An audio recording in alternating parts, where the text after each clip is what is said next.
Currency. इसके अलावा बहुत जल्द पेट्रोल पंप्स के ऊपर आप इसको इस्तेमाल कर पाएंगे बिटनिक्स को।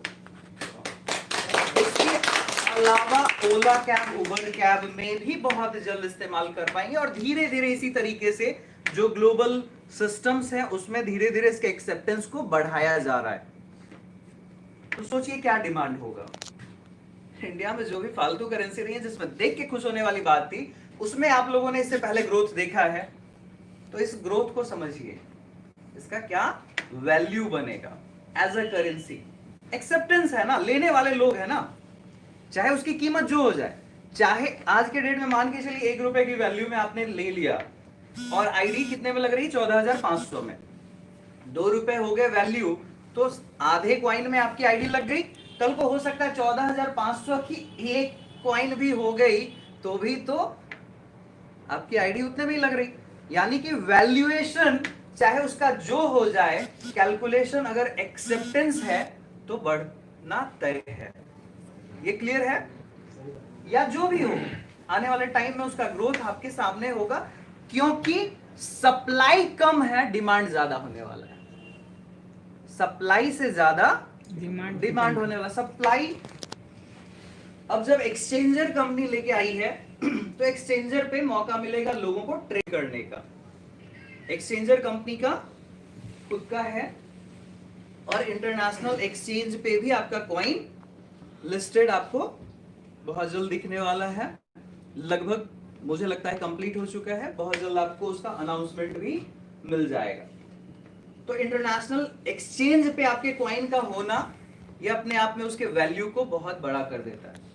और क्योंकि ट्रेडिंग यहाँ पे रेगुलर हो रहा होगा और बहुत तेजी से हो रहा होगा, तो शायद बहुत जल्द वो टॉप 100 में दिखने लगेगा आपको। और इंटरनेशनली टॉप 100 में आपके कॉइन का पहुंचना ये अपने आप में उस कॉइन का वैल्यू आपके इंटरनल सिस्टम में तो छोड़िए, पूरे वर्ल्ड वाइड कर देगा। दूसरी बात, जैसे ही मैं बोलता हूं कि हमारे खुद के एक्सचेंज पे तो है ही, इंटरनेशनली भी है, हमारी एक्सचेंज की बात करें या इंटरनेशनल एक्सचेंज की बात करें, आप उसको सेल भी कर सकते हैं, परचेज भी कर सकते हैं जब वो एक्सचेंज पे अवेलेबल है। तो कहने का मतलब कि आपके पास अगर बिटनिक्स है और आप उसको बीटीसी में कन्वर्ट करना चाहते हैं, बिटकॉइन में कन्वर्ट करना चाहते हैं, सेम टाइम आप कर पाएंगे। डॉलर में कन्वर्ट करना चाहते हैं, सेम टाइम कर पाएंगे। और हो सकता है आईएनआर में भी उसको कर पाए। फिलहाल डायरेक्ट नहीं है, लेकिन एक्सचेंज पे कोशिश ये की जा रही है कि उसको आईएनआर में भी डायरेक्ट कन्वर्जन मिल जाए। तो बहुत सारे और भी करेंसीज हैं और कॉइन्स है जिसमें आप उसको सेम टाइम कन्वर्ट करके विड्रॉल भी कर पाएंगे। तो उसकी वैल्यू समझ में आ रही है, प्रॉपर करेंसी के रूप में है। तो कॉइन भी जो मार्केट में अभी तक आपने सुना या देखा है, कंपनी ने वो नहीं लाया है, पहले दिन से वो करेंसी है। क्लियर ये डिफरेंस? इसके बाद कंपनी के बाकी के जो डिजिटल प्रोजेक्ट्स हैं उसकी जानकारी तो मैंने कई बार इससे पहले दी है और उसके वैल्यू को हम सब लोगों ने समझा है। कंपनी का जो स्लोगन है उसी से समझ में आ जाता है कि कंपनी करना क्या चाह रही है। कंपनी का स्लोगन है देश का डिजिटल। आखिर क्यों देश का डिजिटल? लोग कह सकते हैं आपसे, क्यों देश का डिजिटल? हम जितनी भी चीजें इस्तेमाल कर रहे हैं बहुत अच्छे से चल ही रही है, फिर हमें जरूरत क्या है?